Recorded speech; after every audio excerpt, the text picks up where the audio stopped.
Boa noite, pessoal. Eu sou a Aline Cardoso, CEO da Indeov, e hoje eu estou aqui representando esse timaço da Indeov, que participa de todo esse ciclo de facilitação da cannabis medicinal, né?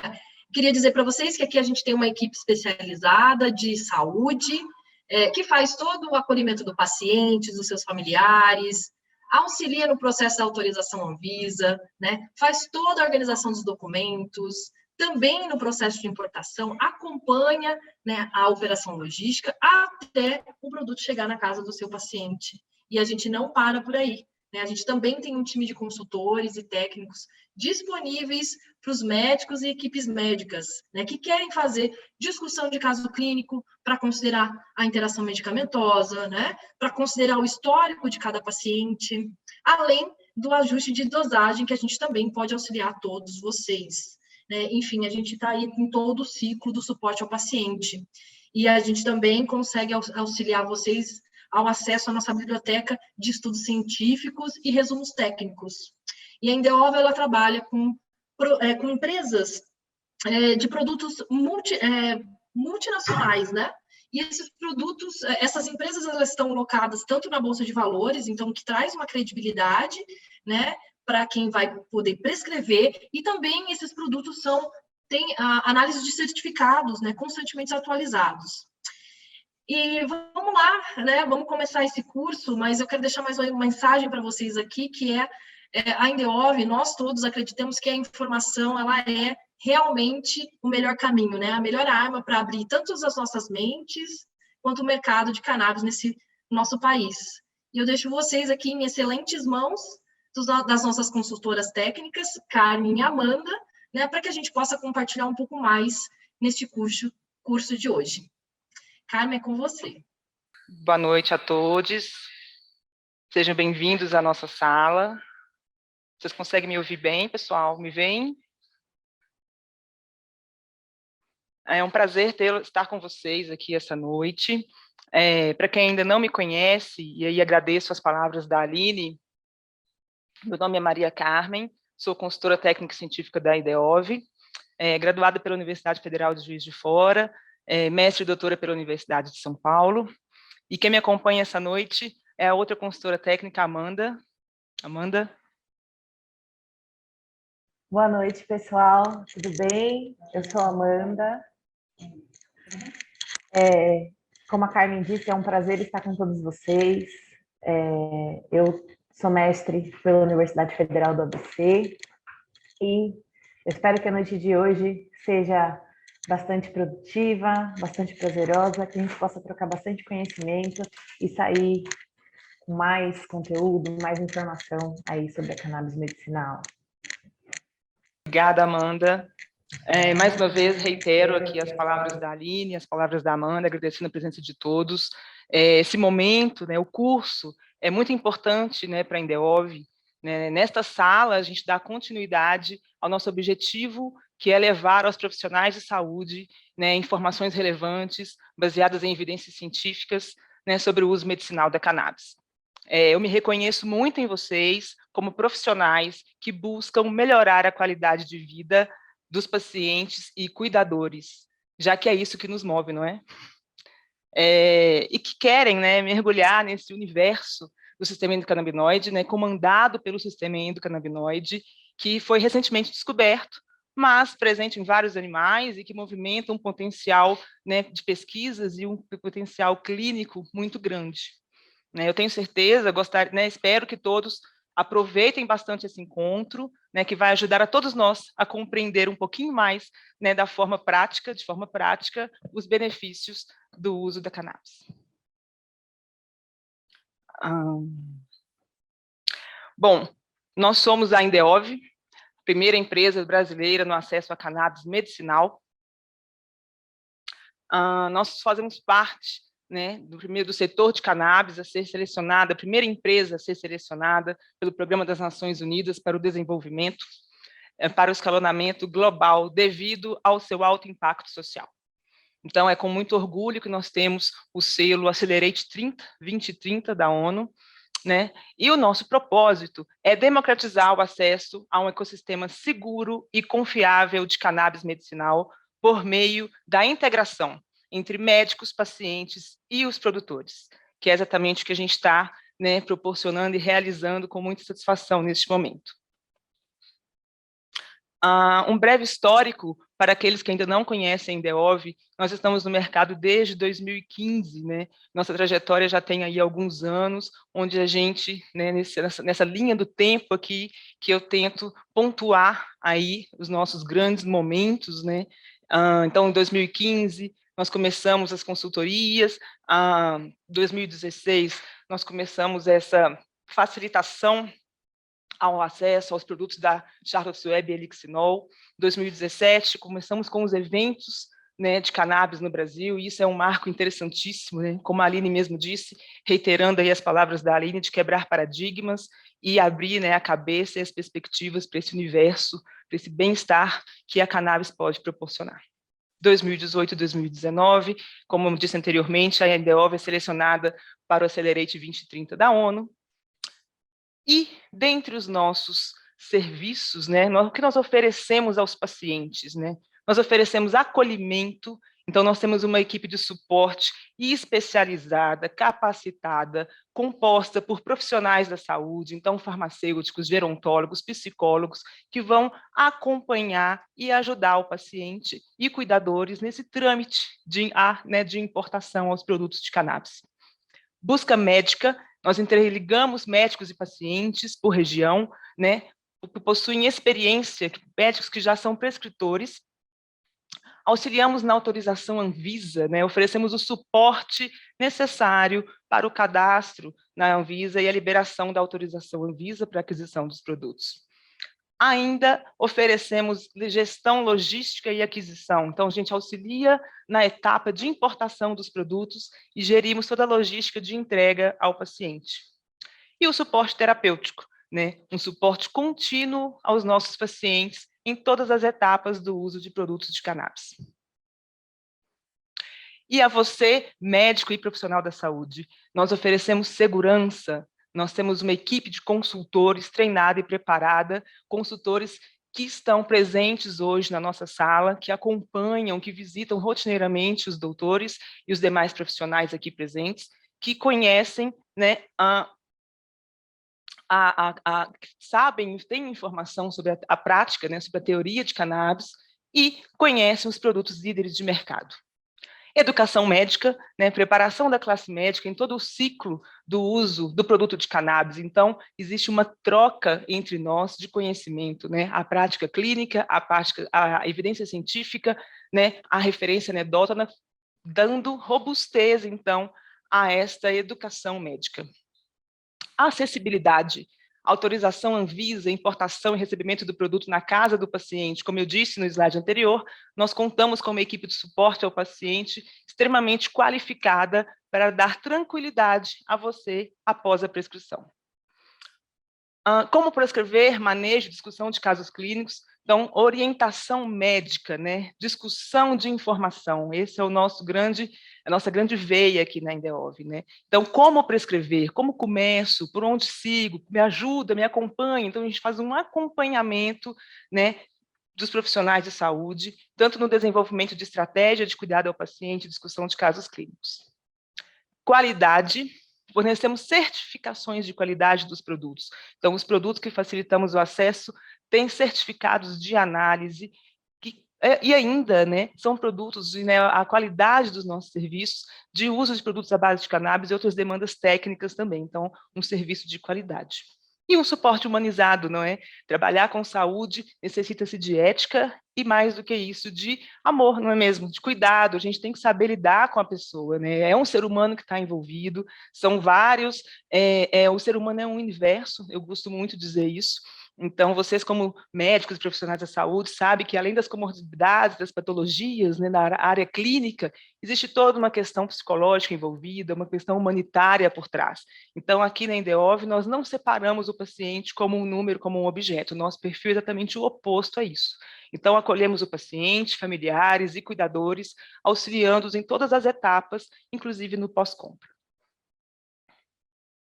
Bom, dando início ao nosso conteúdo, né, a teoria de cannabis, eu gostaria de começar fazendo um breve histórico sobre o uso medicinal de cannabis. Eu acho bastante interessante a gente trabalhar com essa história de cannabis. Os doutores, aí, antes de eu entrar na teoria, doutores, se os doutores quiserem me interromper ou quiserem fazer pergunta no chat, a Amanda está à disposição, os consultores de acesso estão à disposição para esclarecer dúvidas, né? Então, fiquem à vontade, ou se quisermos deixar também no momento final para discussão, eu estou aqui à disposição de vocês.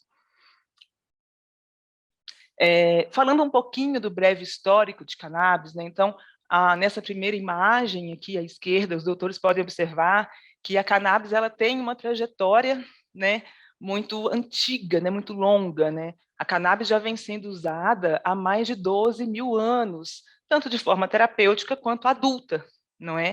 Existiu na trajetória da cannabis um merge entre o uso adulto, recreativo e o uso medicinal, né? E diversos relatos médicos já foram descritos sobre o seu uso. Nessa imagem, eu mostro, né, civilizações hindu, mostro civilizações, né, Egito, né, que são grandes civilizações com uma trajetória, com uma carga cultural muito grande, né, de conhecimentos muito grande, em grandes áreas, né, em grandes ciências, como geometria, matemática, né, literatura. Então, várias áreas históricas mesmo, geográficas, enfim, que têm aí como um berço, né, cultural, né? Então, aqui voltando sempre para o Oriente, né, a gente vê aí a cannabis, mais uma vez, e aqui eu exemplifico na sociedade egípcia, né, a deusa Sixá, com a folhinha aqui de cannabis na sua cabeça, mostrando que já existia esses vestígios de cannabis, né, na história antiga.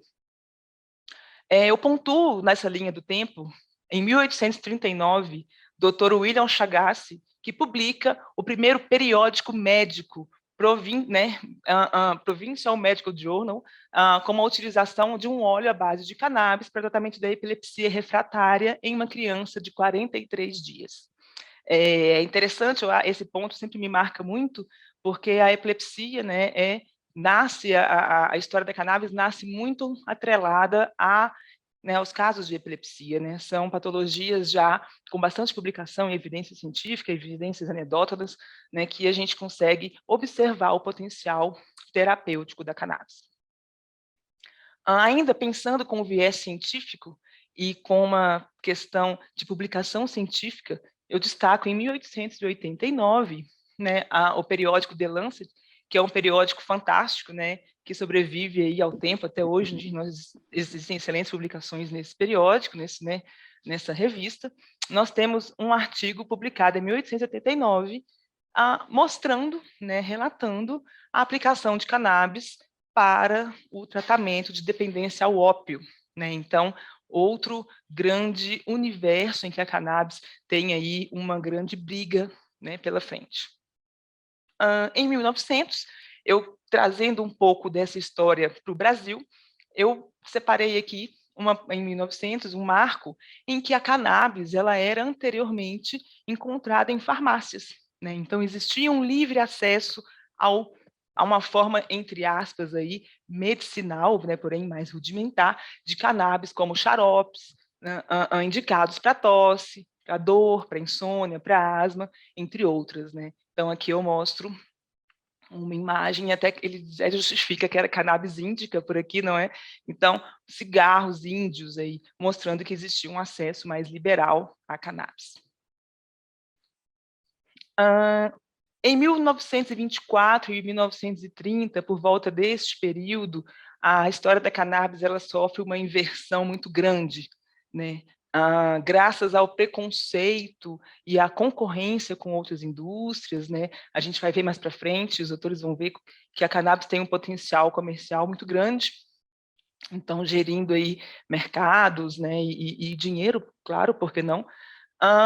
Difundia-se não apenas no Brasil, mas no mundo, né? Então eu destaco aqui dois nomes que fizeram um marco aí nessa trajetória da cannabis, com uma tese de que a cannabis era um mal, né? Então eu mostro aqui nessa imagem à esquerda um panfleto, por exemplo, divulgado, onde se atrelava a cannabis mais, né?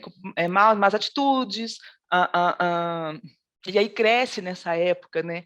um pensamento machista, opressor, né, segregação, muitas vezes, né, racial e social do uso de cannabis.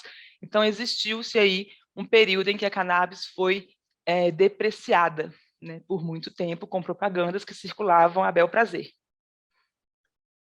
Depois disso, mais para frente, em 1964, eu não poderia deixar de falar do grande, né, do ilustre professor Dr. Rafael Michelin, que é um marco aí na trajetória da cannabis, talvez um dos próximos aí candidatos a um prêmio Nobel, por que não, né, da Escola de Medicina da Universidade Hebraica de Jerusalém, que padroniza uma técnica para isolar o THC da cannabis, né? O professor Michelin teve acesso, tentando trazer um pouco, exemplificando um pouco desse marco, né, acesso a haxixe, a toda uma questão social e política que existia lá na época em Jerusalém, e ele tem aí essa ideia, né, esse marco de trabalhar com cannabis, com haxixe, e ele consegue elucidar a estrutura química do THC e do canabidiol.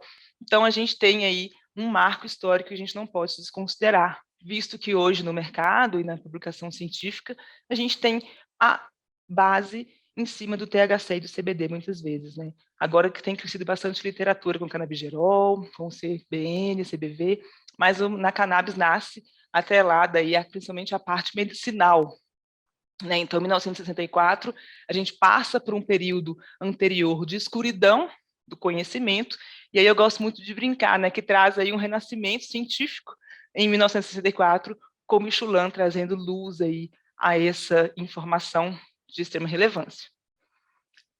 Em 1988, a gente tem a descoberta de que o cérebro humano possui receptores que reagem ao THC. Então, a equipe do Michelin, junto com a doutora Allen, né, mapeia esse conjunto de receptores e dá o nome, então, do sistema endocannabinoide, que a gente vai ver mais para frente um pouquinho sobre isso. E, pouco a pouco, a cannabis foi reconquistando o seu espaço, né, o terapêutico, como moduladora do sistema endocannabinoide. Né? É um sistema que orquestra vários outros sistemas, a gente vai ver o quão fantástico, e eu gostaria, espero que os doutores aqui sejam, né, são apaixonados pelo sistema endocannabinoide e também impressionados, né, com o quão eles podem manipular e interferir, né, em várias vias já conhecidas do sistema, né, do organismo humano. Visto um pouquinho do nosso histórico, do histórico de cannabis, eu gostaria de apresentar um pouco os constituintes da cannabis, né? Então, o que tem, né? Quem é a planta? A gente vai trabalhar um pouco aí por esse universo. A planta, né? Cannabis, maconha, cânhamo, quem é quem, né? Espécie por espécie, né? Espécie identificada por Linneu, então cannabis sativa né? É a espécie que se conhece, né? Que a espécie só existe uma espécie que é a cannabis sativa, mas na categorização científica, né, biológica de organismos, né, de botânica, pode existir várias subespécies, e na cannabis não seria diferente. Então, nós temos a subespécie sativa, subespécie índica, híbrida e até mesmo a ruderalis. Né? Então, elas têm características peculiares, algumas podem se desenvolver melhor no calor, outras no frio, e a híbrida, que é a mistura de quase todas as atuais. Né? Atualmente, fazer essa separação de subespécie é bastante peculiar, né? Então, a gente considera, em alguns casos, na maioria, que são todas de perfil híbrido, né? De subespécie híbrida, mas todas reconhecidas, e na literatura a gente vê muito isso, a gente vai ver muito isso, os doutores que são estudiosos vão ver que são majoritariamente chamadas como cannabis sativa. E o cânhamo e a maconha, né? Então, essa distinção, ela cai muito para o perfil recreativo, a gente vai ver isso mais para frente. Mas existe apenas uma questão de quimiovariedade, né? Então, antigamente, a gente via, até refletindo isso um pouco na produção, né, no mercado de cannabis, o linguajar de que existia, qual é a quimiovariedade, o quimiotipo do produto, né? Hoje a gente troca isso por algumas palavrinhas, full spectrum, broad spectrum e produtos isolados, né? Mas é uma questão de quimiovariedade. Então, independente dessas subespécies que nós apresentamos aqui, sativa, índica, híbrida e ruderalis, quando a gente sempre trabalhar e a gente falar aqui de maconha, cannabis ou cânhamo, eu gostaria que os doutores tivessem em mente que a gente está falando do tipo cannabis do tipo cânhamo, quer dizer que vão ter até 0,3% de THC. Né? Então, é uma planta, é uma característica que não tem um potencial, um alto potencial, né? E aí psicoativo devido a uma grande concentração de THC, né? Então, até 0,3% de THC. Falando um pouquinho da planta, da biologia vegetal, a cannabis, né? Ela tem a planta da cannabis, ela é dioica, então ela tem flores, tem plantas femininas e plantas masculinas, né? Aqui eu coloquei fêmea e macho, né? E a gente vai ver que essas duas formas, vamos colocar assim, elas são diferentes, e isso é muito importante, né? Principalmente quando a gente está querendo pensar no potencial clínico e de bem-estar terapêutico que a cannabis pode proporcionar.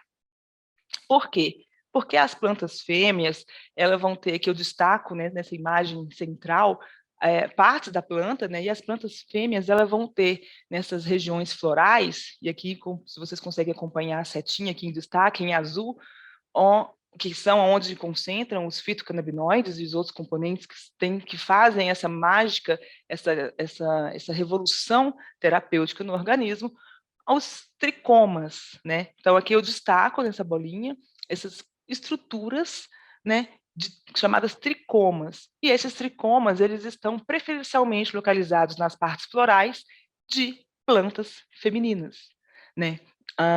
Uma experiência realizada anteriormente pelo cientista Linneu, né, que é um grande categorizador de vários organismos, né, na grande biologia, fez um experimento, observou-se, né, que plantas sexualmente frustradas, ou seja, plantas que estavam separadas, distanciadas de plantas masculinas, produziam maior concentração de canabinoides.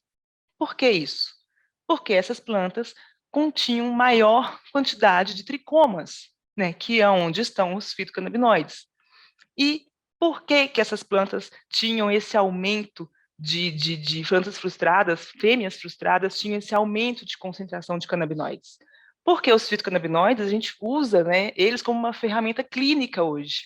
Mas os fitocannabinoides e os componentes secundários da planta, que são os terpenos e os flavonoides, que também têm uma grande importância clínica terapêutica, são responsáveis por outras funções na biologia vegetal. Então, aqui eu coloco uma imagem à direita representando essas funções. Esses fitocannabinoides, esses terpenos e flavonoides, principalmente, derivados do metabolismo secundário da planta, são responsáveis pela polinização, pela atração, pela proteção e atração de animais. Então, polinizadores, predadores, né, questões fúngicas, né, de infecção. Então, todos esses componentes têm uma função biológica de sobrevivência na planta, na biologia vegetal, e por isso que, coincidentemente ou não, que na natureza nada é tão coincidente assim, tem sempre uma justificativa na maioria dos casos, né? A natureza não é burra, eu sempre gosto de dizer isso quando a gente aprecia esse grande universo, né, que a biologia traz.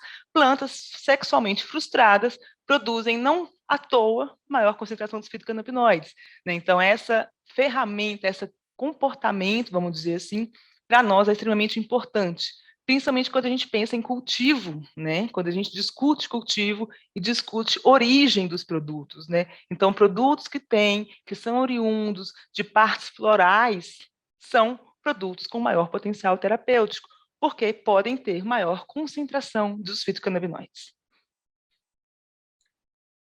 Aqui, só reforçando um pouco isso, né, eu mostro nessa figura em A uma floração feminina, em B eu destaco os tricomas e em C eu mostro a estrutura, né? Então, nessa parte superior redonda, né, nessa cavidade secretória, é que estão concentrados nas flores a maioria dos fitocannabinoides. Então, vocês podem observar aqui no cantinho, na direita, que as flores compreendem cerca de aproximadamente 10, 12%, que é extremamente superior, né? 10 vezes superior às folhas, 100 vezes superior aos ramos, e, né, e mais ainda em relação às raízes. E os constituintes da cannabis hoje, que nós conhecemos, né, existem mais de 500 compostos, né, dos fitocannabinoides da cannabis que são conhecidos, né? Então, 120 canabinoides aproximadamente já foram, né, identificados, e entre eles, vários outros componentes. Mostrando um pouquinho, aqui nesse slide eu gostaria de pontuar um pouquinho com os doutores sobre a biossíntese desses canabinoides, né? A gente vai falar mais para frente a biossíntese dos terpenos e flavonoides, bem brevemente, para a gente entender um pouco como isso acontece, né, na biologia vegetal, mas a biossíntese dos canabinoides, ela é uma biossíntese organizada, né? Elas existem uma rota, uma via de produção que se convergem, né, a uma molécula percursora, né, a um ponto de inversão, vamos dizer assim, de inflexão dessa curva, né, vamos dizer assim. Então, formas ácidas, então o CBGA é o ponto de encontro ali, né, é o cerne dessa biossíntese dos canabinoides. E o que eu gostaria de mostrar para todos aqui é que a partir dessa CBGA, a gente pode chegar à produção de outras formas ativas, né? Então, os fitocannabinoides, eles são primariamente encontrados nos vegetais na forma ácida. E esses canabinoides percursores, né? Esse canabinoide percursor de forma ácida, a se modificar para uma forma ativa, depende da radiação e da luz azul, por exemplo, né? Então, radiação ultravioleta e luz azul. Isso nos remete a pensar que quanto mais uma planta está em cultivo, vamos dizer assim, quanto mais madura é essa planta, maior pode ser o potencial de canabinoides encontrados, né, nas regiões florais, lá nos tricomas, como mostrei no slide anterior, né? Então, o que eu gostaria de chamar a atenção aqui para os doutores é que essas formas que nós conhecemos hoje, nas pequenas siglas de CBC, CBN, THC e o CBD, eles convergem para um percursor, né, inicial comum da forma ácida.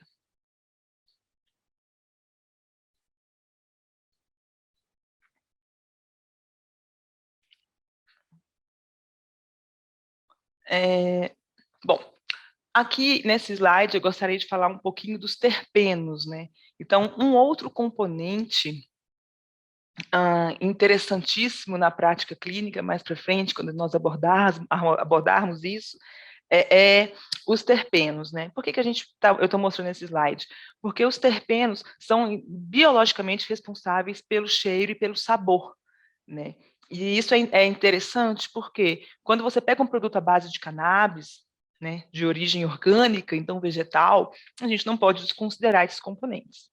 Não pode desconsiderar esses componentes porque eles realmente estão presentes nos produtos. Então, eu mostro aqui, nessa imagem A, um perfil dos terpenos que podem ser encontrados numa amostra de cannabis, né? Então, aqui eu peguei uma referência que me mostrou esse slide, não estou discriminando nenhuma origem de nenhum fabricante, mas aqui eu quero mostrar para os doutores que dentro desse universo dos fitocannabinoides, existe também os terpenos, né? E na biologia vegetal, responsáveis aí pelo cheiro e pelo sabor, mas a gente sabe que são componentes importantíssimos na prática clínica, principalmente quando a gente abordar o efeito comitiva, ou efeito entorragem, que a gente vai ver mais para frente.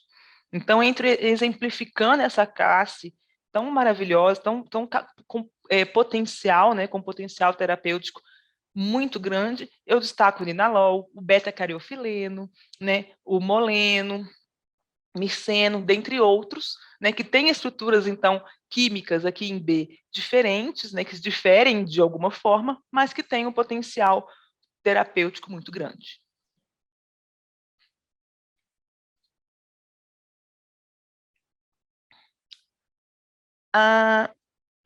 Aqui, quando eu falo dos flavonoides, né, eu imagino que os doutores também já tenham ouvido falar muito nesse termo, né, principalmente na literatura e na prática clínica, principalmente quando a gente fala de produtos, né, os flavonoides, eles também tem uma função biológica. Então, o que eu quero mostrar nessa introdução dessa parte biológica vegetal é que a gente apropria-se da cannabis como uma ferramenta terapêutica de sucesso, devido exatamente aos componentes que ela tem, né? Então, tanto aos fitocannabinoides, que nós vimos, né, mais anteriormente, tanto como os terpenos e agora como os flavonoides, que são os principais responsáveis pelo pigmento, né?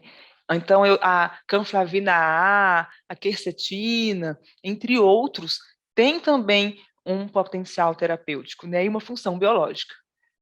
Nessa imagem à direita, eu gostaria de mostrar que existe também uma biossíntese organizada, eu não vou entrar em detalhes aqui, não é o nosso principal objetivo, mas existe uma biossíntese específica, né, da cannabis para os flavonoides, né? Então, a planta ela tem a sua biologia, a sua organização muito bem, né, muito bem orientada e organizada e selecionada para devidos fins. E que todos esses componentes que eu mostro, né, os canabinoides, os terpenos, os flavonoides e os demais constituintes, então, proteínas, ácidos graxos, esteróis e demais componentes, né, que estão nessa atmosfera vegetal, estão presentes também nos produtos de cannabis. Por isso que é importante a gente fazer essa aproximação dos doutores com a biologia vegetal, né? E como mensurar a qualidade desses componentes, visto que dependem muito da produção da própria planta, né? E mais do que isso, mostrar para os doutores que todos esses componentes, tanto os canabinoides, flavonoides, terpenos e demais constituintes, eles são potenciais fatores promotores do efeito entorragem e efeito comitivo, né? Eu acredito que os doutores já tenham ouvido falar nesse nome, né, nas suas rodas de conversa, na leitura, né, o quão importante e reconhecido na prática clínica é o efeito entorragem. E para mostrar para os doutores aqui, eu selecionei 2 artigos, né, que mostram aí a importância dos terpenos e né, tanto na ligação, na interação dos receptores do sistema endocannabinoide com os fitocannabinoides e demais componentes, como o potencial que esse perfil terapêutico pode ter. Então, nessa imagem aqui à esquerda, eu quero exemplificar para os doutores exatamente isso. Eu quero que os doutores tenham o cerne dessa informação. O que significa trabalhar ou falar, ou entender como efeito entorragem ou efeito comitivo? É exatamente entender que todos aqueles componentes vegetais, fitocannabinoides, terpenos e flavonoides, estão dentro, né, do frasco, estão dentro do produto e são capazes de interagir com receptores do sistema endocannabinoide e receptores associados, que a gente vai ver mais para frente, proporcionando um efeito entorragem, um efeito comitivo. E, dentre os produtos do mercado que a gente mais tem, né, essa possibilidade de efeito comitivo, são os produtos do tipo full spectrum, né, como a própria palavra diz, que é o espectro total. Então, a gente tem todos esses componentes, né, em devidas proporções, mostrados anteriormente neste produto full spectrum.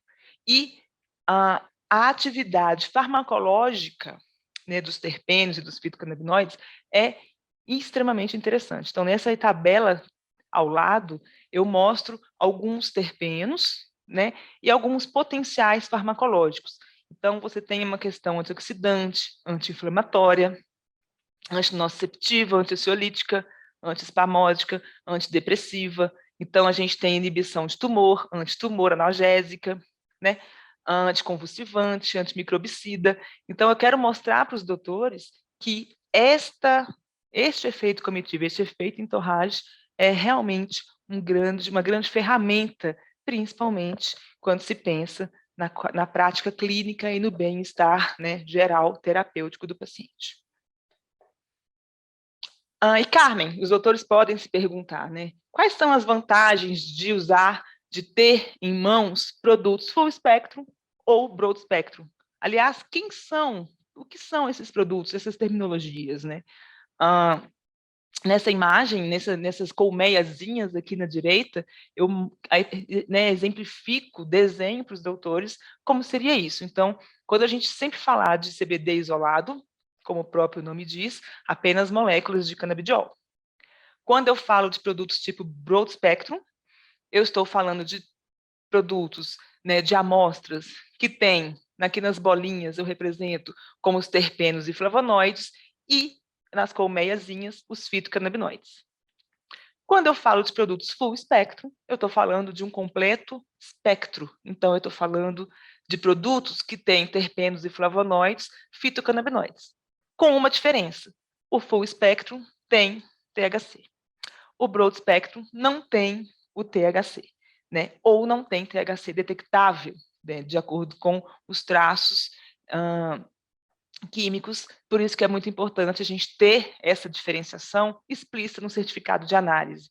Então, eu queria muito reforçar isso, a importância de um produto de qualidade, de uma origem de qualidade, né? E por que eu estou falando isso? Porque produtos full spectrum, então, que tem que tem terpenos e flavonoides e fitocannabinoides, e produtos broad spectrum, que também vão ter terpenos e flavonoides, porém, com exceção do THC, conseguem ter uma efetividade maior. Então, nesse gráfico à esquerda, os doutores podem me acompanhar que no eixo Y, efetividade, no eixo X, de dose, e aqui traçando a linha azul escura como full spectrum e a linha azul clarinha como um produto isolado, quando eu faço a comparação clínica do uso da prática, dos resultados clínicos, quando eu uso versus, né, broad spectrum, full spectrum versus um CBD isolado, eu consigo, se eu fixar uma dose, uma efetividade diferente, ou seja, uma efetividade maior quando eu falo de produtos full spectrum. Exatamente por quê? Porque nós estamos projetando a potencialização, a capacidade de ganho terapêutico através da probabilidade de se ter o efeito comitivo. Então, o efeito comitivo, o efeito entourage, é um mecanismo, né, bastante interessante e vantajoso. Então, de uma certa forma, quando a gente pensa em produtos, quando a gente pensa na prática clínica, salvo alguma exceção, né, produtos broad spectrum e produtos full spectrum são produtos que são capazes de proporcionar a ocorrência do efeito comitivo ou efeito entourage. E quando a gente fala em menor dose e maior efetividade, a gente está falando de duração de produtos, desculpa, a gente pode estar implicando, né, no tempo, né, de bem-estar, de conseguir essa evolução do quadro, de alcançar o bem-estar terapêutico, né? Então, a gente implica em outras áreas que estão extremamente importantes quando a gente pensa na terapia e no acolhimento, né, de pacientes, cuidadores e familiares.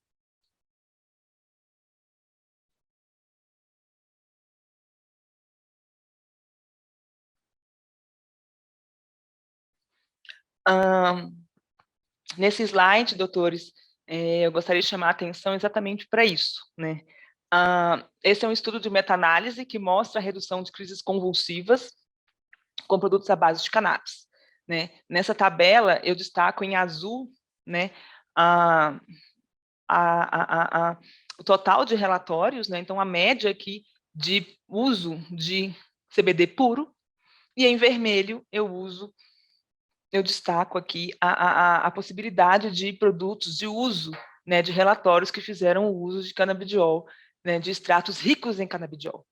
Quer dizer, extratos que não são apenas canabidiol isolado, canabidiol puro.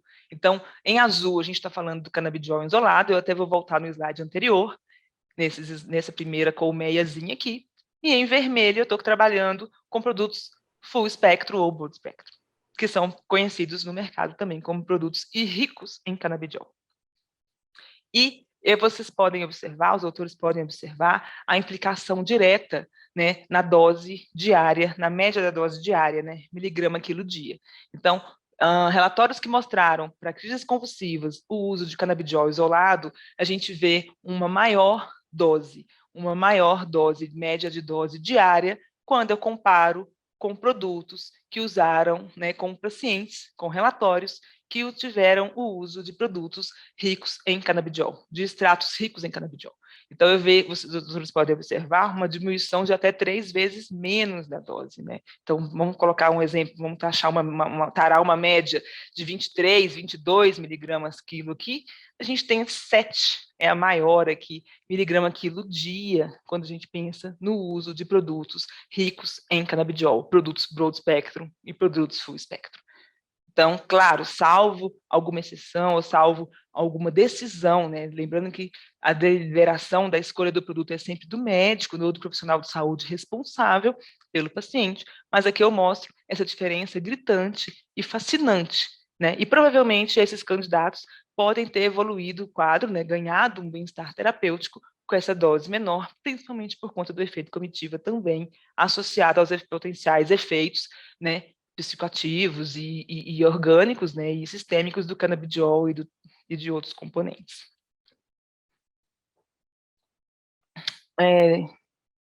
Doutores, todos bem? Podemos dar continuidade aqui aos slides? Né, se não tivermos nenhuma questão, eu vou dar início ao sistema endocannabinoide.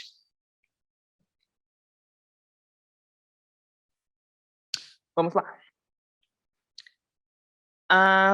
Como eu disse anteriormente, né, quando eu pensei no preparo dessa aula para os doutores, né, eu gosto sempre de mostrar um pouco do passado, né, eu acho muito importante mostrar a trajetória de tudo isso e ter uma base, né, é a questão da sedimentação, né, ter uma pedra filosofal ali para a gente continuar a nossa discussão. Nesse slide eu faço exatamente isso.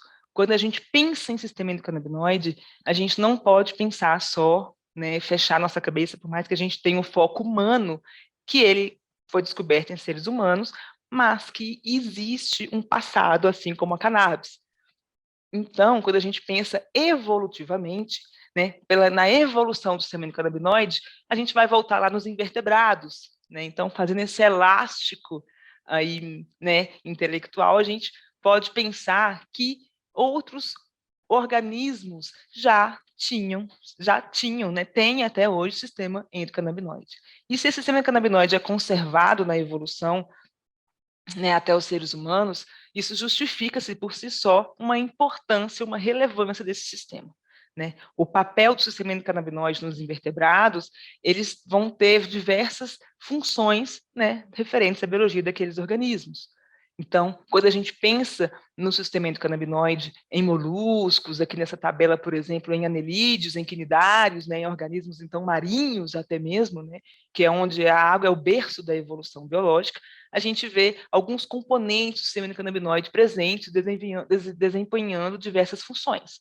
Então, aqui eu destaco a presença da anandamida, a presença de outros componentes 2-AG, que são moléculas endocannabinoides humanas, que também estão presentes, né, no sistema endocannabinoide de invertebrados. Né? Isso, para mim, eu acho fantástico.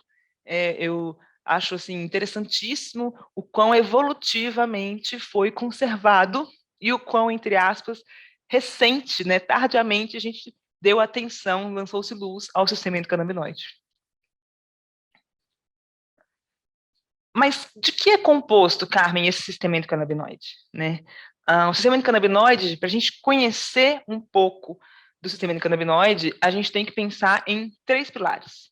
Os receptores endocannabinoides, os endocannabinoides e as enzimas de síntese e degradação desse sistema, visto que o sistema endocannabinoide é um sistema, muitas das vezes, ativado sob demanda.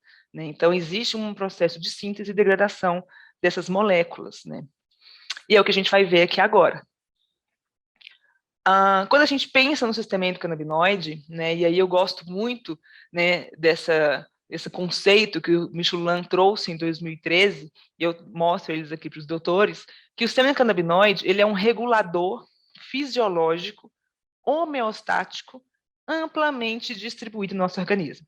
Eu acho essa frase fantástica e de uma soberanidade, assim, de uma soberania gigante, né? É de uma soberania gigante, né? É até redundante, mas uma soberania importantíssima quando a gente pensa em patologias, quando a gente pensa no quão o sistema endocannabinoide hoje pode modular vários quadros, né? Por ser um regulador, já é muita coisa. Fisiológico, nem se fala, né? A manutenção da homeostase, então, incrivelmente fantástico e amplamente distribuído. Então, nessas imagens abaixo, os doutores podem ver vários locais, vários sistemas, né, que o sistema endocannabinoide pode estar aí amplamente difundido, distribuído, né, não só como os receptores CB1 e CB2, mas também compostos endógenos semelhantes a cannabis por todo o corpo, que são conhecidos hoje como os endocannabinoides. Quando a gente pensa em receptores canabinoides, né, a gente vai falar em receptores CB1 e receptores CB2. Né? Existe-se uma discussão, né, que, né, alguns textos, alguns autores tendem a considerar o receptor, né, de potencial transiente valinoide, TRPV, a família TRPV1, TRPV2, enfim, outros componentes, como o terceiro receptor do sistema endocannabinoide, porque ele está sempre associado ao receptor CB1 e presente em grande modulação desse sistema. Mas, focando no cerne dos receptores que compõem o sistema endocannabinoide, a gente vai encontrar, né, na literatura, e os autores já devem estar familiarizados com isso, o receptor CB1 e o receptor CB2. Né? Então, nós temos dois tipos de receptores. Esses receptores são receptores acoplados a proteínas G, né? São receptores transmembranas, ou seja, nessa imagem à esquerda os autores podem verificar que são receptores que atravessam a membrana e passam em 7 regiões transmembranas, e isso para um receptor, quando a gente pensa em interação molécula-receptor, isso é de grande relevância. Então, a gente tem receptores que são transmembranas, que têm um grande, né, compridos, por sinal, 7 regiões transmembranas é um número considerável, né? E esses receptores acoplados à proteína G já abrem a porta para uma grande discussão. Né? Proteína G é uma das proteínas de sinalização celular, de início de cascata de sinalização celular. Então, isso já mostra o quão regulador, como diz o conceito do Mechoulam, pode ser o sistema endocannabinoide. Né? Haja vista esses receptores CB1 e CB2. E esses receptores CB1 e CB2, eles estão foram caracterizados em invertebrados. Então, esses dois tipos de receptores, tanto o CB1 e CB2, estão presentes em humanos, em ratos, camundongos, né, como eu disse, anfíbio e peixes, por exemplo, pássaros, por exemplo. Por que eu estou mostrando isso? Mas, Carmen, a gente está falando de humano, por que você está falando que o receptor CB1 e CB2 tem a ver com receptores de ratos e camundongos? Porque o método científico ainda usa na sua etapa de métodos de produção de conhecimento, modelos animais. Né? Então, quando a gente pensa na grande revolução literária aqui e científica, né, que o sistema endocannabinoide traz luz, visto Mechoulam em 64, e demais colaboradores, né, que têm trazido cada vez mais grandes resultados, pesquisadores brasileiros, nigerianos, em diversas partes do mundo, muitos deles trazem estudos baseados em modelos humanos, em ratos, modelos em camundongos, né.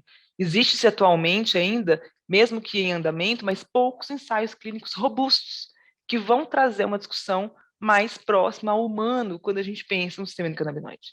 Né. Apesar disso, né, e aí mas, Carmen, então, não faz sentido a gente pensar no sistema endocannabinoide, no receptor CB1 e CB2 com humanos, se a gente tem muitos estudos em ratos, em camundongos, mas como eu disse,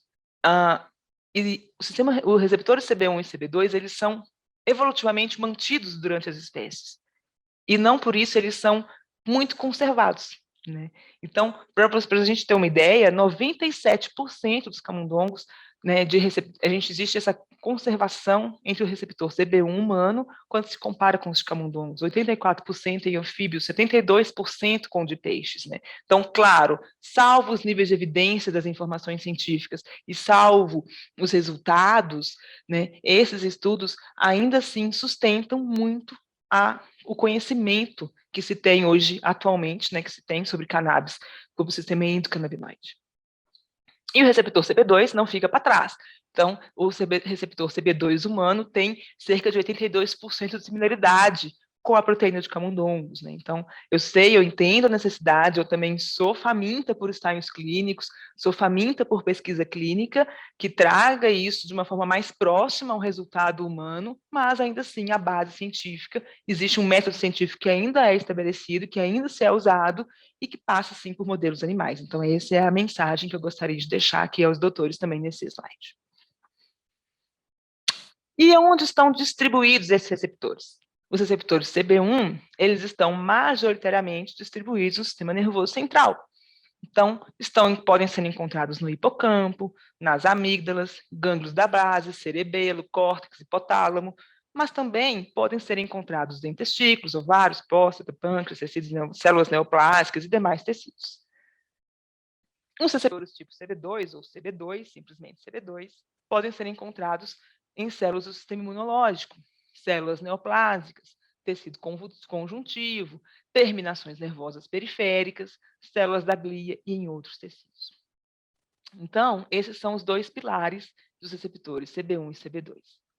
Mas como eu disse, e como Michelin conceituou muito bem, o sistema endocannabinoide ele regula a homeostase, né? Regula fisiologicamente a homeostase, né? Seria engraçado pensar que apenas 2 receptores seriam capazes de fazer isso isoladamente. E a gente sabe que o universo celular é muito difuso, né? Muito tem uma rede, uma malha muito grande, né? E não por isso existem também receptores que não são exclusivos do sistema endocannabinoide, mas que são capazes de interagir com os canabinoides, né, com os fitocannabinoides e também com os endocannabinoides. Então, eu destaco aqui embaixo algumas siglas de alguns receptores, GPR55, o tal, né, o que eu comentei anteriormente, TRPV1, né, receptor transiente potencial valinoide, que pode ser considerado futuramente aí um CB3, mas que também são capazes de interagir. E é por essa interação, por essa grande rede, que o sistema endocannabinoide consegue ser um regulador homeostático fisiológico, né, amplamente difundido no organismo. Opa, desculpa. E essa imagem vem mostrar para os doutores exatamente isso, né, a complexidade, a redundância, a promiscuidade do sistema endocannabinoide, né? E como acontecem essas interações. Né? Então, eu não vou entrar em detalhes aqui, eu sei que essa é uma imagem que dá para fazer bastante discussão, mas o que eu quero mostrar para os doutores é que tanto canabinoides sintéticos, derivados da planta, e os endocannabinoides interagem com receptores do tipo CB1 e CB2, com receptores associados, como eu disse, o GPR55 e o TRPV1 ou TRPV2, né, a família TRPV, e por serem os receptores CB1 e CB2 receptores acoplados à proteína G, eles vão mediar várias cascatas intracelulares. E a resposta intracelular, ela então reflete num fenótipo, num bem-estar, né, terapêutico. Então, a gente tem aqui angiogênese, proliferação, autofagia, apoptose, entre outros, né, ativação e inibição de vias endógenas, né, dentro das células, que podem, então, proporcionar um potencial, uma resposta, né? E essa resposta terapêutica não seria menos do que um regulador fisiológico homeostático. Não por isso. Então, realmente dando subsídio aí a esse conceito do Dr. Michelin. Falando um pouquinho agora dos endocannabinoides, né? Que são moléculas endógenas. Quais são os nossos canabinoides? Né?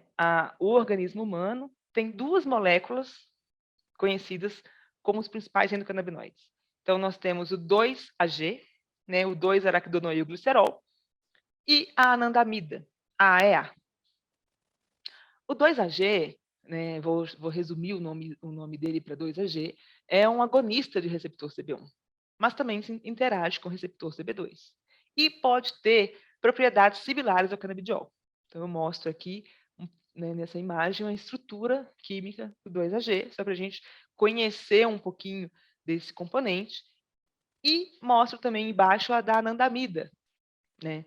A anandamida, ela tem esse nome, né, pela palavra ananda, que pode ser traduzida aí como sentimento de êxtase ou de felicidade suprema, e aí por isso também considera-se que a anandamida traz uma propriedade similar ao THC, mas como um forte agonista e como um agonista de receptor CB1. Então, o 2-AG e a anandamida são as duas moléculas mais conhecidas, amplamente conhecidas como endocannabinoides. Mas como temos também outros receptores que são capazes de interagir com os fitocannabinoides, não diferente, outras moléculas endógenas são capazes de interagir também com esses receptores. Então, éter-glicerol, 2-araquidonoil, etanolamina, entre outros componentes, também podem interagir com os receptores endocannabinoides. E, por último, eu mostro aos doutores um perfil, né, de enzimas de síntese e degradação.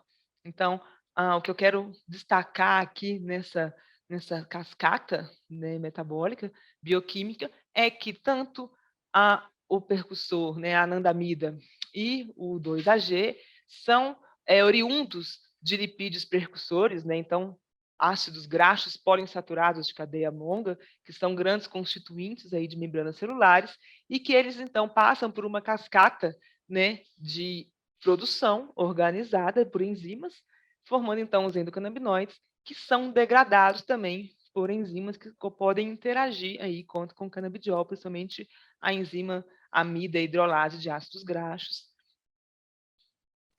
E então, sendo degradada em ácido araquidônico, etanolamina, ou a glicerol e ácido araquidônico. Então, o que eu quero mostrar é que existe uma produção, uma fonte em comum também de lipídios percussores, que são, então, né, organizados, modificados até formar os componentes endógenos, que também são, cada um deles, organizadamente degradados até os seus produtos de degradação.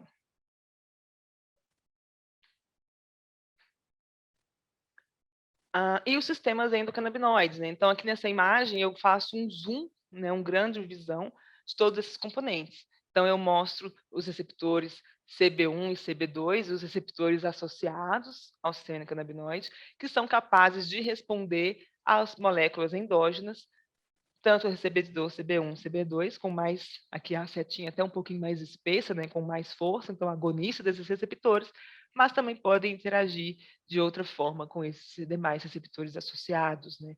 Então essa é a grande interação e a grande rede de produção desse sistema endocannabinoide. E de uma forma interna a gente consegue observar aqui a produção e a degradação desses componentes desse sistema endocannabinoide. E visto isso, né, a gente pensa, mas quais são as atividades do sistema endocannabinoide? Porque Michulan fala que é um regulador homeostático, fisiológico, né, amplamente difundido, mas qual é a função que ele faz? Né, onde a gente pode ter modulação do sistema endocannabinoide? E aí eu fiz um top 10, né, para a gente conversar aqui e projetar o potencial desse sistema endocannabinoide.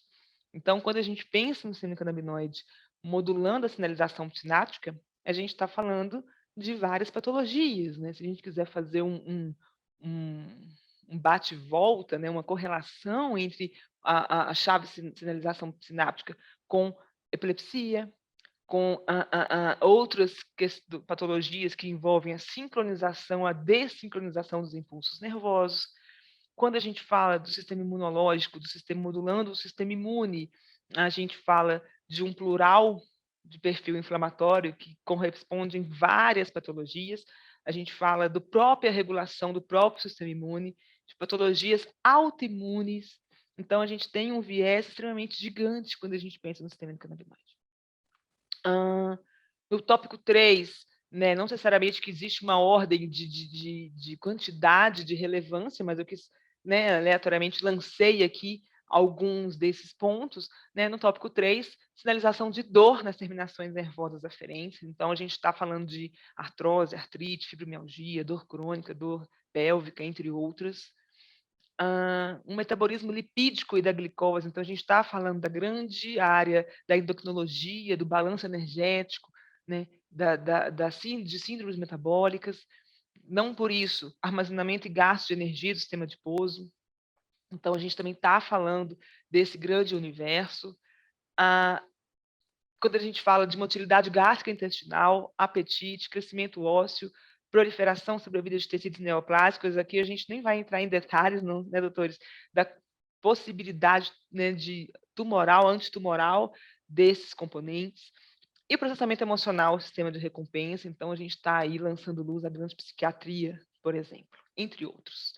A gente tem a mecânica na dermatologia, na ginecologia, na ortopedia, pensando em crescimento e remodelação óssea. Então, os estudos cada vez mais têm alimentado as informações sobre o quão difuso é o sistema endocannabinoide e o potencial do sistema endocannabinoide em vários sistemas.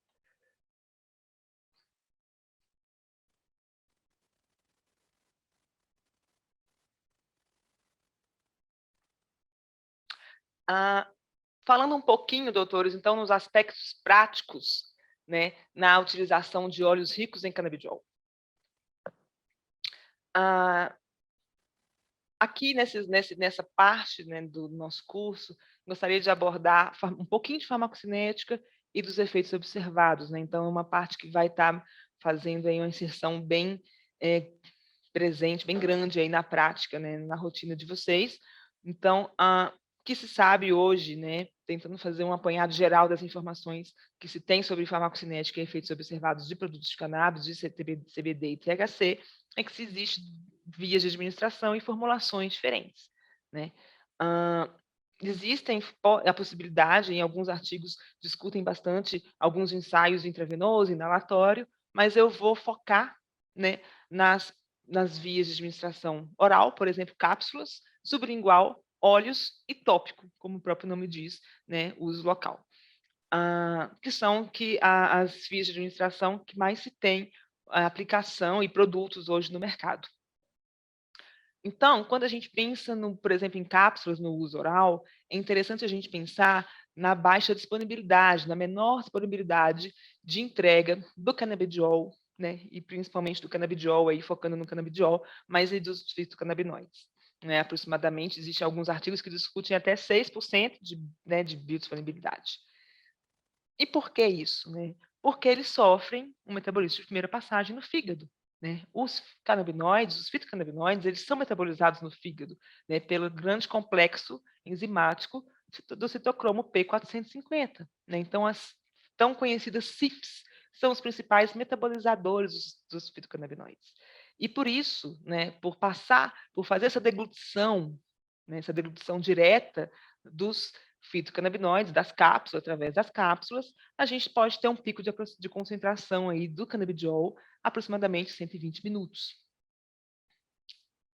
Quando a gente pensa numa formulação sublingual, a gente pensa numa retenção sublingual antes dessa deglutição, porque inevitavelmente o paciente vai deglutir, né, a saliva, ali, acúmulo de saliva na cavidade bucal, né, oral. Então, não tem como não deglutir, mas quando a gente pensa numa via de administração sublingual, eu gostaria que os autores tivessem em mente a possibilidade, é claro que existe casos e casos, pacientes e pacientes, mas a possibilidade, sempre que possível, de pedir para que o paciente faça essa retenção sublingual. Por quê? Porque a gente evita esse metabolismo, tenta-se evitar esse metabolismo de primeira passagem. E a gente tem aí até a possibilidade de duplicar ou até triplicar, né, até mais, né, do que os 6% a biodisponibilidade. Então, a gente tem relatos na literatura de até 35% mais, né, biodisponibilidade, maior disponibilidade quando se compara às cápsulas. E a gente tem um pico de concentração aí de aproximadamente 60 e 90 minutos, né? E por que a gente tem esse ganho de biodisponibilidade? Porque os canabinoides são altamente lipofílicos, né? Então, a gente se apropria dessa rede vascular sublingual, dessa mucosa que nós temos, né, na cavidade oral, para evitar esse metabolismo de primeira passagem no fígado pelas CYPs, né? Então, a gente tenta fazer essa entrega do canabidiol mais rapidamente. E o uso tópico.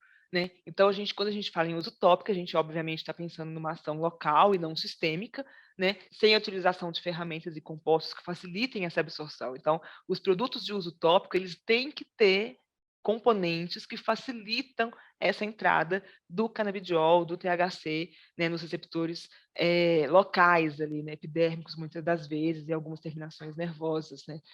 Então, é um uso complementar, né? É interessante a gente eu não conheço, mas aí também na minha experiência, né, os doutores podem me dizer depois, compartilhar aí as suas experiências ao final comigo, eu fico muito faminta de ouvi-los, mas o uso complementar, né, junto principalmente com a aplicação sublingual, com o uso sublingual, desculpa, ou até mesmo com o oral, né?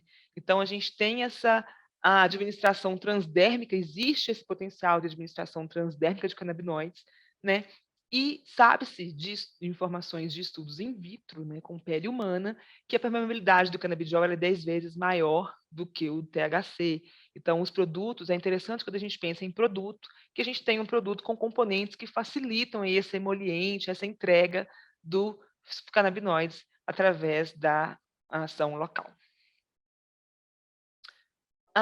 E quando a gente pensa em formulação, né, a gente tem que entender que cada fornecedor, cada laboratório, cada fabricante trabalha com uma cepa específica de cannabis, e isso faz com que tenha um perfil diferente dos componentes, os flavonoides, os terpenos, os canabinoides dentro do frasquinho, né? Então, por isso que eu gosto de começar com aquela introdução da biologia vegetal, a gente entender aqui, quando a gente pensa em produtos de origem diferentes, de regiões diferentes do globo, de importação diferente, a gente pensa numa variação de cepas e, consequentemente, numa variação dos perfis dos componentes dos fitocannabinoides e dos demais componentes, né? Principalmente quando trata-se de produtos full spectrum e broad spectrum. Então, e por que isso? Porque, como eles são frutos do metabolismo secundário, e a planta, a cannabis, ela é conhecida como uma planta que consegue, mais do que, né, naturalmente se entende por vegetal, captar os componentes do solo, a gente pode entender que cada produto tem ali alguma proporção diferente de alguns desses componentes, fitocannabinoides, terpenos e flavonoides, e essa variação desses componentes, associada à própria variação do sistema endocannabinoide do paciente, pode resultar no fato de que cada paciente pode se adequar melhor a um produto específico ou ao outro. Então, se o doutor delibera por um produto X e o paciente, por um acaso, não se sente completamente satisfeito, um bem-estar, o doutor avalia junto com o paciente esse bem-estar terapêutico, ele observa que ele não tem esse perfil, o status alcançado, antes de descontinuar o produto de cannabis, é interessante o doutor deliberar, pensar, ponderar no uso de um outro produto.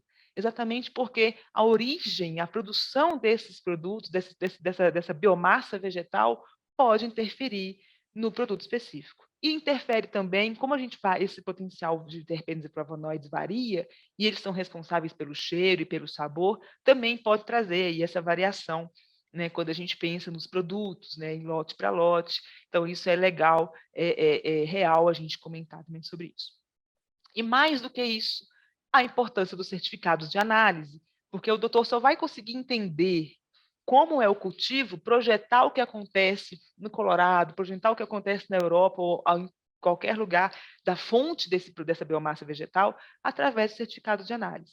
E assim o doutor consegue garantir a concentração dos fitocannabinoides e garantir a qualidade do produto.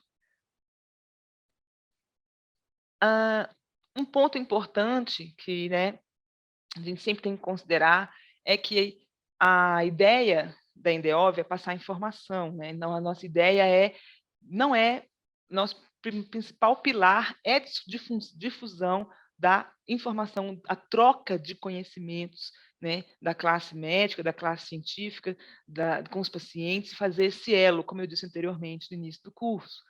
E, por isso, a gente tem que falar, e é claro, falar, os consultores de acesso também são capazes de discutir isso, os eventos adversos mais relatados com canabidiol. Então, por que a gente fala isso? Porque a cannabis, a gente não vende a ideia de que cannabis é para todo mundo. A cannabis pode ser para todo mundo.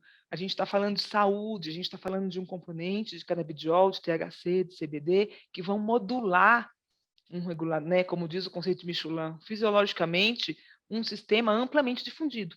Então, pode ocorrer num período adaptativo, né, ou até mesmo em altas dosagens, sonolência, uma mudança de consistência nas fezes, pode ocorrer sedação, redução do apetite ou variação do apetite, alterações hepáticas, então a gente pode ter alguma alteração no perfil enzimático do fígado, principalmente, então, né, hepáticas, então a gente consegue, é interessante que o doutor avalie o potencial desse paciente para receber o produto de cannabis, né? Dá uma avaliada depois de algum tempo, como estão as enzimas hepáticas e por quê? Porque os fitocannabinoides também são metabolizados pelo fígado, né? Como vários outros medicamentos, e ali a gente pode ter uma interação medicamentosa, e assim a gente perde o potencial terapêutico, tanto do produto alopático, do produto da medicamento tradicional, quanto da cannabis. E a gente tem efeitos colaterais que podem ser aí bastante incômodos, né? Como o paciente ficar muito sedado, por exemplo, né? Dores abdominais, muito pela mudança de consistência nas fezes, náuseas, diminuição da pressão arterial em algumas doses, né? A cannabis ela tem o potencial hipotensor. E, né, mas aí, doutores, eu vou só concluir esse slide para a gente falar, mas o que eu queria também deixar claro é que a consultoria técnica científica, ela dá esse suporte aos doutores, né? Então, assim, eu estou mostrando, né, estou falando como alguns pontos de atenção, mas sempre que os doutores tiverem alguma discussão, discutindo caso clínico, a Amanda e eu estamos à disposição para auxiliá-los quanto a isso e orientá-los e acompanhá-los, né, junto com o paciente. E as contraindicações, né, do canabidiol. Então, a gente também sabe que existe relatos na literatura de contraindicações, né, que sugerem algumas atenções, alguns pontos de atenção no manejo. Então, falando um pouquinho desse manejo, de uma forma generalizada, a gente tem que tomar bastante cuidado, doutores, quando os pacientes fazem uso de medicações que causem a sedação. Porque, como a gente viu no slide anterior, a cannabis pode gerar uma sedação. E assim a gente pensa muito, principalmente no paciente ficar prostrado, do paciente ficar, né, na verdade, muitas das vezes os pacientes buscam a cannabis para poder ter qualidade de vida, até para continuar interagindo, né, vivendo com a familiar. Em algumas patologias a gente sabe que eles se isolam, então trazer esse retorno de função, né, nos pacientes. Então, tomar bastante cuidado com o potencial de sedação da cannabis, quando a gente fala do período adaptativo e no período de altas doses, quando faz principalmente outro uso de medicamento. Ainda assim, outros medicamentos são metabolizados pela CYP. Então, toda vez que o medicamento for metabolizado por conjunto de CYPs, 2C19, 3A4, 1A1, 1A2, 2C9, 2D6, principalmente anticonvulsivantes, a classe de benzodiazepínicos, alguns antiagregantes plaquetários, né? Então, quando a gente pensa também em xarelto, varfarina, são interessantes a gente, né, os doutores deliberarem com atenção. E aí eu reitero o que eu disse anteriormente, a consultoria técnica científica consegue auxiliá-los, né, nessa decisão. Fazendo uso de medicamentos hipotensores, né, principalmente quando a gente pensa em altas doses, a cannabis tem um potencial hipotensor. Quando a gente pensa em pacientes idosos, a gente pode ter também esse cuidado. E pacientes com disfunções hepáticas, né, isso aí de uma forma geral, até para qualquer medicamento, não só a cannabis, que é metabolizada majoritariamente pelo fígado, né. Essas são algumas das contraindicações, né, da cannabis. Um ponto que é interessante, que sempre tem discussão, é em relação às gestantes. Então, muitos trabalhos não sustentam essa decisão, depende muito do caso clínico, né? Não se tem dados clínicos seguros para afirmar se é 100% seguro, se tem uma margem de segurança significativa ou não. Então, é realmente deliberar do que deve ser melhor, né, estabelecido aí pelo doutor, o uso em grávidas, né? Existem trabalhos em modelos animais que mostram um perfil teratogênico da cannabis, dos produtos de cannabis, dos fitocannabinoides, né? Existem estudos que mostram, né, a análise química do leite materno, em que podem ser, então, podem atravessar aí a placenta, podem atravessar o leite, né, ingerido pelo né, recém-nascido, pelo leite materno. Então, é deliberar, né? Não existe um consenso ainda no uso de grávidas, né? Só frisando aqui, mas é sempre deliberado pelo médico, pelo profissional de saúde responsável junto ao paciente. Apresentando brevemente, doutores, um pouquinho dos produtos, eu gostaria de abrir aqui esse espaço para pincelar, antes da gente continuar no processo de aquisição dos produtos.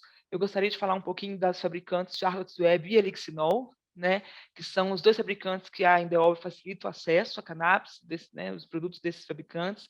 Então, a Charlotte's Web, fundada em 2011 pelos irmãos Stanley, então líder de mercado de cannabis do Colorado, e também a Elixinol, fundada pelo Paul, né, pelo Dr. Paul, presente em diversos países, famosos pela sua tecnologia e inovação. Todos esses produtos do Charlotte's Web e Elixinol têm certificados de análise.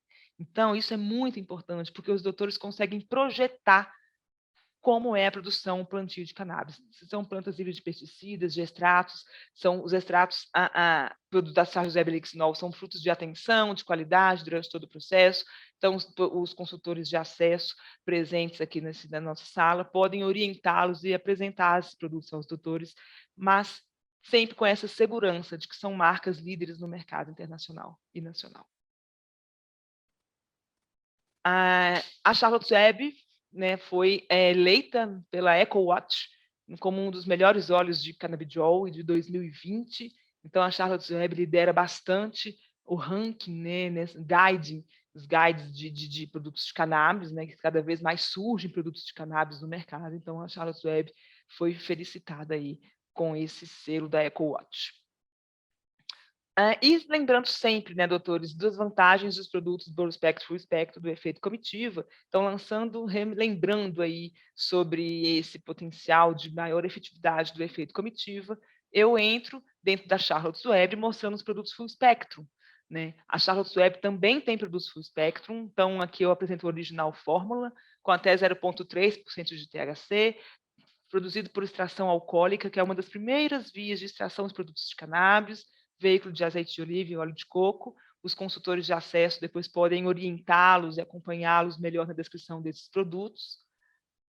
Os produtos da Charlotte's Web também, de 6.000 miligramas de canabidiol por 100 ml, então, produto full spectrum, extraído por CO2 supercrítico, que é a mais recente tecnologia, uma das mais recentes tecnologias de extração de fitocannabinoides de biomassa vegetal de cannabis, veículo óleo de coco, disponíveis no tamanho de 100 ml, saborizados para aqueles pacientes que não podem ou não gostam ou não conseguem utilizar um produto à base de cannabis, né? Porque o produto de origem vegetal, ele vai ter uma coloração, ele pode ter um sabor característico, e a Charlotte's Web lança ferramenta à mão de produtos saborizados para esse público, né? Produtos sem corantes, sem artificiais, glúten, lactose e sem açúcares, atendendo uma grande população mundial.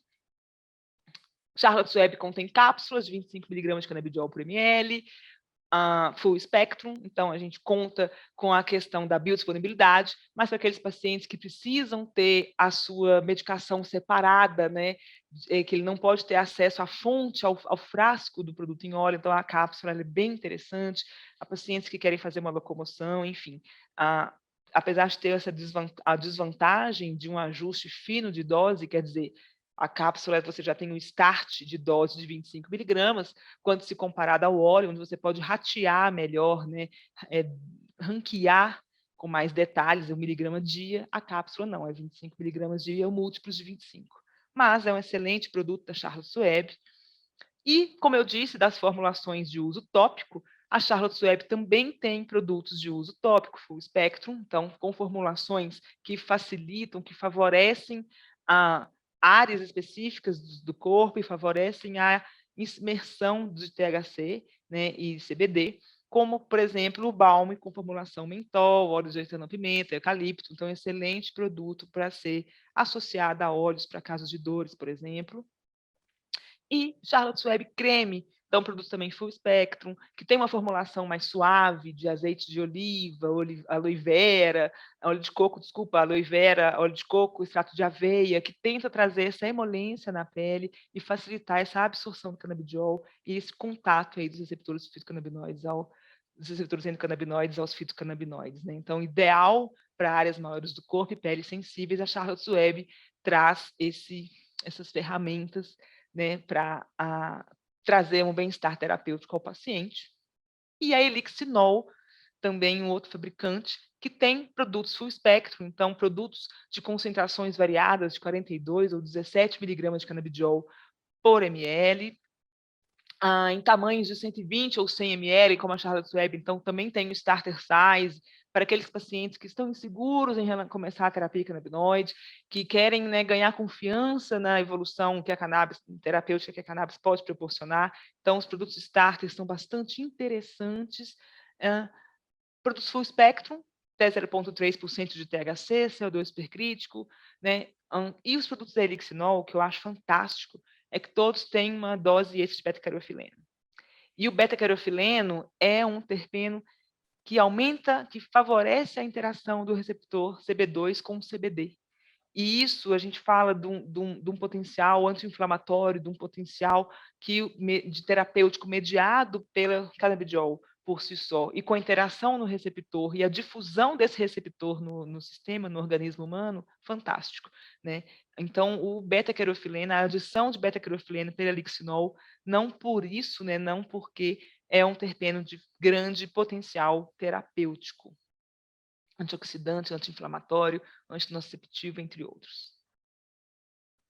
A Elixinol também traz produtos que não têm THC. Então, como eu disse, o efeito comitiva pode ser conseguido com os produtos mostrados anteriormente? Pode. Produtos full spectrum são capazes de proporcionar o efeito comitivo. Mas produtos broad spectrum também podem proporcionar o efeito comitivo. É claro que nós temos menos um fator, que é a ausência do THC, ou não tem THC detectável, né, pelas análises químicas do fabricante, dos certificados de análise, mas são produtos que atendem um grande público, público de atletas, público de pacientes que podem ter um perfil psicose aguda, forte, perfis pacientes que por ideologia não querem usar o THC, ou se o doutor deliberar que o THC não é para aquele paciente. Então, a Elixinol traz um produto de fonte capaz de proporcionar o efeito comitivo, mas um produto sem THC. Né? Então, um produto por estação de CO2 supercrítico, é uma tecnologia de ponta, em produtos de veículo óleo de coco, que também faz diferença em ser um produto com veículo de óleo de coco, como que o óleo de coco circula né, caminha na circulação sanguínea, que entrega esse canabidiol, que veículo é esse, também é muito importante. Então, a Elixinol e a Charlotte's Web, não por isso, tem veículos, né, de óleo de coco. Todos os produtos Elixinol têm uma dose extra de beta-carotene, eu não vou entrar nesses detalhes, mas eu gostaria de destacar aqui a formulação desse próximo produto. A Elixinol traz um produto de terapia de resgate, né, para crises, alívio rápido em crises. Então, crises de ansiedade, crises nervosas, crises convulsivas, para sono. Então, a Elixinol traz o lipossomal, né, um produto que os doutores vão ver que tem uma apresentação diferente, porque eles têm como, dentro da fórmula, vesículas, né, lipossomas. Então, os lipossomas da Elixinol, formados por fosfatidilcolina, que é um dos lipídios de membrana, favorece essa interação, né, das vesículas e da membrana celular, favorecendo, aumentando a eficiência de entrega do CBD. Por isso que é um produto de alívio rápido em crises. Então, é um produto fantástico que pode ser usado junto com produtos tópicos, junto com óleo, né, de tratamento base. Então, a gente tem uma formulação solúvel em água, com rápida absorção e alta biodisponibilidade. Então, sempre que pensarmos em lipossomal, pensamos em eficiência devido à formulação que o fabricante Elixinol traz nessa proposta. Cápsulas. Então, como a Charlotte's Web e a Elixinol também tem cápsulas de 45 ou 15 miligramas, tem as vantagens de administração fácil e do ajuste fino de dose, que é um ponto a ser repensado, mas é um produto também de excelência, bem como um produto destinado ao público do esporte, né, o produto sem THC. Então, esse produto do Active Sports Gel, da Elixinol, é um produto broad spectrum, sem THC, que tem arnica, cânfora, capsaicina, que então é enriquecido com óleos essenciais de eucalipto, hortelã, alecrim, aloe vera, entre outros, que é um excelente produto para dor. Então, para aqueles médicos que trabalham com os atletas de plantão aí do final de semana, ou os atletas atletas mesmo que fazem maratonas, que se, né, competem aí em grandes organizações, o Elixinol é uma grande ferramenta aí para estes públicos. E como eu disse durante toda a apresentação, eu vou pontuar um pouquinho dos certificados de análise, peço a atenção dos doutores para pincelar um pouco sobre esse tema, porque é muito importante a qualidade do produto. Quando a gente pensa no potencial que os fitocannabinoides podem modular dentro do organismo, um produto de qualidade, um produto premium faz diferença. Né? Um certificado de análise ele vai atestar a qualidade do produto, ele vai mostrar a padronização dos componentes e vai garantir a ausência de contaminantes, de tóxicos, de pesticidas. Então, eu mostro aqui o exemplo de laboratórios terceiros que realizam a análise dos produtos da Elixinol e da Charlotte's Web. Então, a Botanacor, por exemplo, da Elixinol, mostrando aqui um perfil de fitocannabinoides, os doutores conseguem saber quantos fitocannabinoides tem por ml, consegue fazer uma análise de microbicida, consegue fazer uma análise de solventes, né, de todo o processo de extração dos componentes, bem como a Charlotte's Web, que também consegue ter esse perfil de fitocannabinoides e os perfis de extração de solventes residuais, né, de metais pesados do solo, pesticidas, atestando, então, a saúde da biomassa vegetal utilizada na produção, né, da confecção dos produtos. E, doutores, ainda gostaria de falar sobre a prescrição e importação, não é? Como que prescreve, Carmen? Eu adorei, achei fantástico, o semicannabinoide é fantástico, mas como que eu prescrevo? Como é que eu começo a prescrever? No Brasil, né, e aqui eu fiz essa linha do tempo brevemente para a gente entender que existe uma projeção, né, existe um gerúndio no Brasil em relação à legislação de cannabis, né? Então estamos em andamento com a expansão, com a modificação, com ajustes nessa legislação. Mas em 2015 a Anvisa retira o canabidiol da lista de substâncias proibidas, né? E a partir de então começa-se as RDCs norteando aí a importação e a difusão de produtos, dispensação de produtos de cannabis.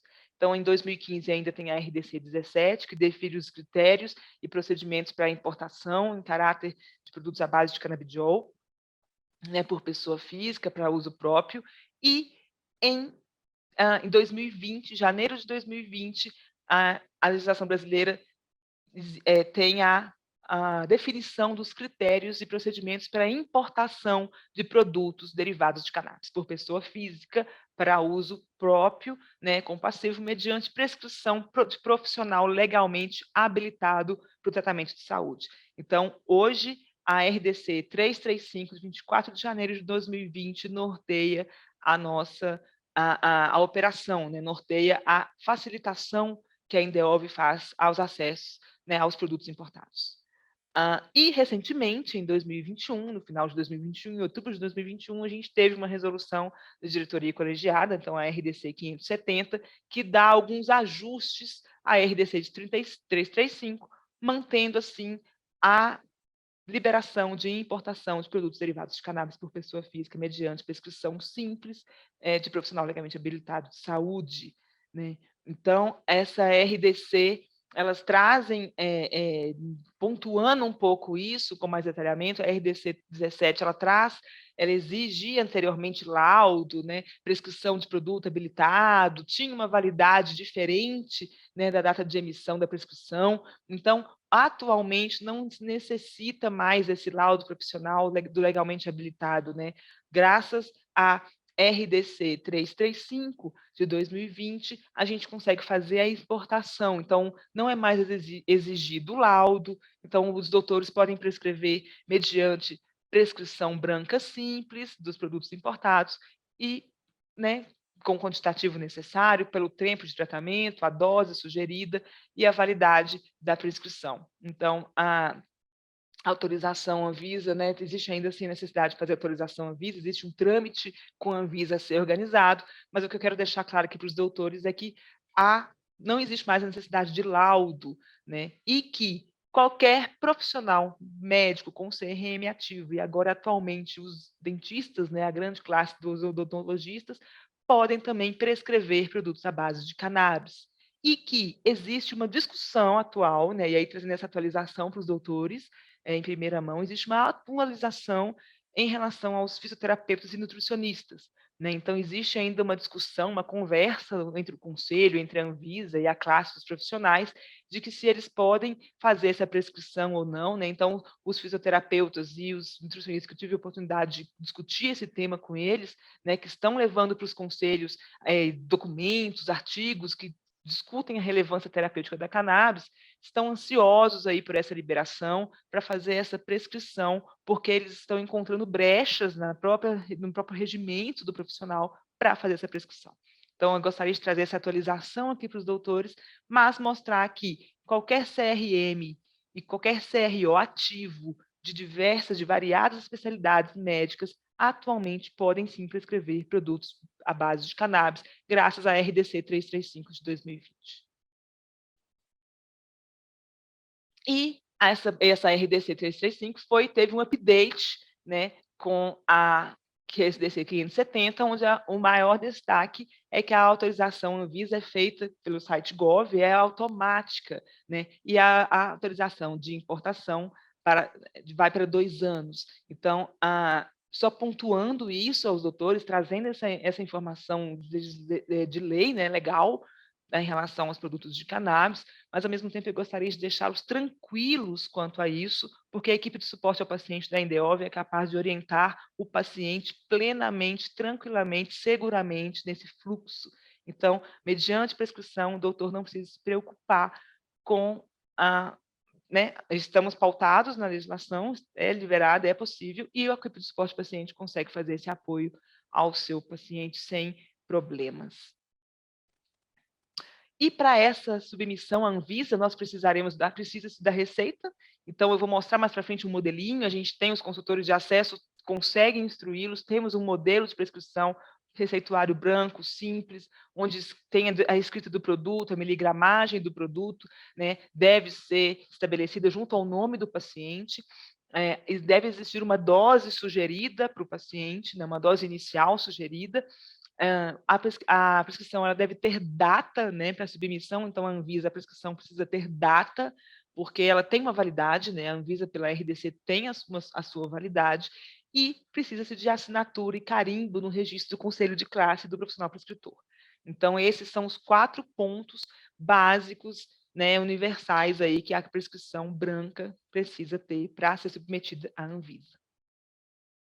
Então, aqui eu mostro um modelinho de prescrição, onde a gente tem aqui as informações do paciente. Aqui embaixo, os doutores me acompanhando aqui pela setinha, a gente tem informações sobre os produtos e dose, então tem a descrição do produto, a dose, a quantidade de frascos, né, por ano.